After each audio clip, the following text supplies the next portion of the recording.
దసరా పర్వదినం రోజు కర్నూలు జిల్లాలో ఏటా జరిగే దేవరగట్టు వన్య ఉత్సవం నెత్తరోడింది. సాంప్రదాయ పేరిట జరిగే కర్రల సమరం హింసాత్మకంగా మారి ఇద్దరు భక్తులను బలిగొంది. ఈ ఘర్షణలో మరో 100 మందికి పైగా తీవ్ర గాయాలయ్యాయి. వీరిలో 5గురు పరిస్థితి విషమంగా ఉన్నట్టు తెలుస్తోంది. ఈ ఘటనతో దేవరగట్టులో తీవ్ర ఉద్రిక్తత నెలకొంది. హోలగుండ మండలం దేవరగట్టులో దసరా సందర్భంగా గురువారం అర్ధరాత్రి మాలమల్లేశ్వర స్వామి కళ్యాణం వైభవంగా జరిగింది. ఈ మహోత్సవానికి 2 లక్షల మంది హాజరయ్యారు. స్వామి అమ్మవార్ల కళ్యాణం అనంతరం స్వామివారి ఉత్సవమూర్తుల ఊరేగింపు ప్రారంభమైంది. ఉత్సవమూర్తులను దక్కించుకునేందుకు 3 గ్రామాల ప్రజలు ఒకవైపు, 7 గ్రామాల ప్రజలు ఒకవైపు కర్రలతో తలపడ్డారు. ఇక నెరణికి కొత్తపేట గ్రామాల భక్తులు ఒకవైపు, అరికెర తాండా, సులువాయి, ఎల్ఆర్టి, ఉరుకుంద, బిలేహల్, విరుపాపురం గ్రామాల భక్తులు మరోవైపు ఉంటారు. 2 వర్గాలు పరస్పరం కర్రలతో దాడులు చేసుకోగా 100 మందికి పైగా గాయపడ్డారు. వీరిలో 2 మరణించారు. మరో 5గురి పరిస్థితి విషమంగా ఉంది. వారిని ఆధునిక ఆసుపత్రికి తరలించి చికిత్స అందిస్తున్నారు. మృతి చెందిన వారిలో అరికెర గ్రామానికి చెందిన కోసగి తిమ్మప్పగా, కర్ణాటకకు చెందిన మరో భక్తుడిగా గుర్తించారు. 800 మంది పోలీసులతో చేపట్టిన బందోబస్తు చర్యలు, సీసీ కెమెరాలు హింసను అదుపు చేయడంలో ఫలించలేదు. ఈ కర్రల సమరాన్ని వీక్షించేందుకు భారీ సంఖ్యలో జనం తరలి వచ్చారు. ఏటా జరిగే ఈ కర్రల సమరం ఈసారి శృతి మించి హింసకు దారి తీసింది. గాయపడిన వారిని చికిత్స నిమిత్తం సమీపంలోని ఆదోని ప్రభుత్వ ఆసుపత్రికి తరలించారు. సమాచారం అందుకున్న వెంటనే జిల్లా ఎస్పీ విక్రాంత్ పాటిల్, ఇక సబ్ కలెక్టర్ మౌర్య భరద్వాజ్, ఇతర ఉన్నతాధికారులు ఘటనా స్థలానికి చేరుకొని పరిస్థితిని సమీక్షించారు. ఎలాంటి అవాంఛనీయ ఘటనలు జరగకుండా భారీగా పోలీసులను మోహరించారు. దేవరగట్టులో మాల మల్లేశ్వర స్వామిని దక్కించుకోవడానికి 11 గ్రామాల ప్రజలు 2 వర్గాలుగా విడిపోయి కర్రలతో తలపడతారు. చెడుపై మంచి సాధించిన విజయానికి గుర్తుగా ఈ ఉత్సవాన్ని నిర్వహిస్తారు. అయితే ఏటా ఈ ఉత్సవంలో 100 మంది గాయపడుతున్నా ఈ ఆచారం మాత్రం ఆగడం లేదు. అధికారులు ఎన్ని జాగ్రత్తలు తీసుకున్నా సాంప్రదాయాలను గౌరవించాలే కానీ అందులో హింసకు తావివ్వకూడదు అని ప్రతి ఏటా బన్నీ ఉత్సవంలో పాల్గొనే భక్తులకు అవగాహన కల్పిస్తున్నారు. హింస మాత్రం పునరావృతం అవుతూనే ఉంది. పురాతన కాలం నుండి ఆచారంగా కొనసాగుతున్న ఈ ఉత్సవంలో పాల్గొనే భక్తులు ఎంతో నియమ నిష్ఠలతో మాల మల్లేశ్వర స్వామి ఉత్సవాలు పూర్తయ్యే వరకు ఉంటారు.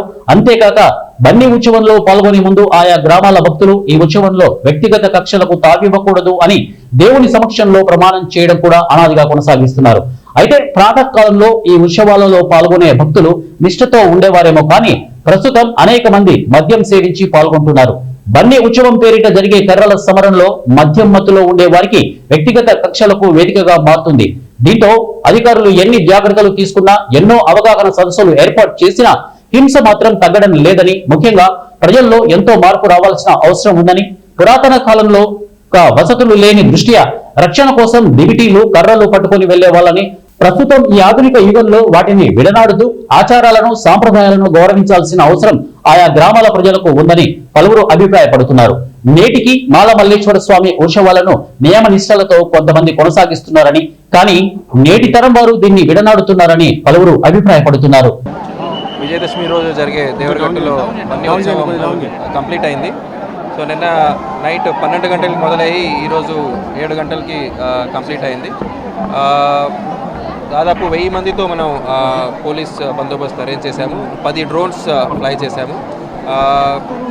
దాదాపు లాస్ట్ ఇయర్ ఏమి అవేర్నెస్ ప్రోగ్రామ్స్ చేశాము దానికన్నా కొంచెం ఎక్కువమే ఈసారి చేశాము.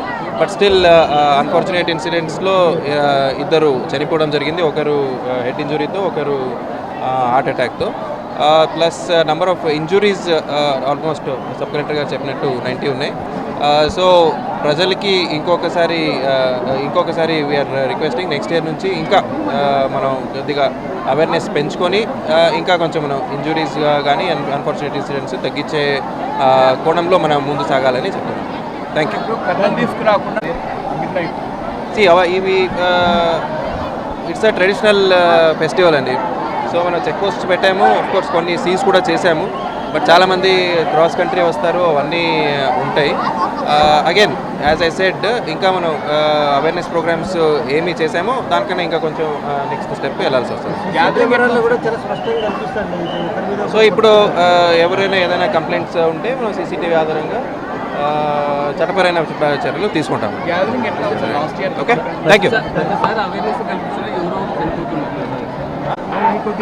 మన ప్లాన్ ప్రకారం అవేర్నెస్ ప్రోగ్రామ్స్ అయితే కండక్ట్ చేస్తామండి. ఇది ట్రెడిషనల్గా జరిగే ఫంక్షన్ కాబట్టి మనం ఎంత ఎక్కువ అవేర్నెస్ పెరగొచ్చో అంత పెంచాలి. మనం ఈసారి దాదాపు 16 విలేజెస్లో 32 కన్నా ఎక్కువ అవేర్నెస్ ప్రోగ్రామ్స్ కండక్ట్ చేశాము. సో కొంతమంది అయితే అవేర్నెస్ వచ్చింది. So it's a gradual process. So ఈసారి కొంచెం అవేర్నెస్ పెరిగింది. నెక్స్ట్ టైం హోప్ఫుల్లీ ఇంకా మనం అవేర్నెస్ పెంచడానికి చూస్తాం. Right, thank you. బన్నీ ఉత్సవం ఏదైతే ఉందో అది పూర్తయింది. నిన్న రాత్రి మొదలైన ఉత్సవం ఈరోజు తెల్లవారుజామున గ్రామస్తులందరూ ఉత్సవమూర్తులను ఇక్కడ తీసుకొచ్చారు. కంప్లీట్ అయింది, ప్రశాంతంగా పూర్తయింది. మనకి ఇప్పటివరకు రిజిస్టర్ అయిన ప్రకారము సుమారుగా ఒక 90 మంది వరకు ఇంజరీస్ అయ్యాయి. అందులో ఒక 25 మెంబర్స్కి మెరుగైన వైద్యం కోసము మనం Aluru as well as Adoni హాస్పిటల్స్కి వాళ్ళని షిఫ్ట్ చేయడం జరిగింది. అందరి కండిషన్ కూడా స్టేబుల్గా ఉంది. మనకి ఇప్పటివరకు సోఫారు 2 డెత్స్ రిపోర్ట్ అయ్యాయి.